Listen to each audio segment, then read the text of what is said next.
নমস্কার, আমার নাম চিত্তন ভট্টাচার্য।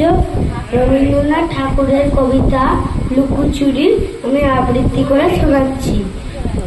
আমি যদি দুষ্টুমি করে চাঁপার গাছে চাঁপা হয়ে ফুটি, ভোরের বেলা মাগো ডালের পরে কচি পাতায় করে লুটোপুটি, তবে তুমি আমার কাছে হারো।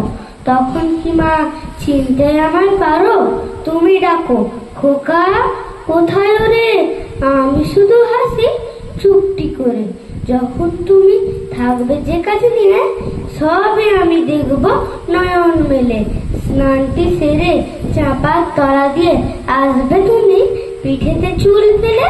এখান দিয়ে পুজোর ঘরে যাবে, দূরের থেকে ফুলের গন্ধ পাবে। তখন তুমি বুঝতে পারবে না সে তোমার খোকা গায়ের গন্ধ আসে। দুপুর বেলা মহাভারত হাতে বসবে তুমি সবার খাওয়া হলে। গাছের ছায়া ঘরের জানালাতে পড়বে এসে তোমার পিঠে কোলে। আমি আমার ছোট্ট ছায়াকে দোলাবো তোর বইয়ের পরে আনি। তখন তুমি বুঝতে পারবে না সে তোমার চোখে খোকার ছায়া ভাসে।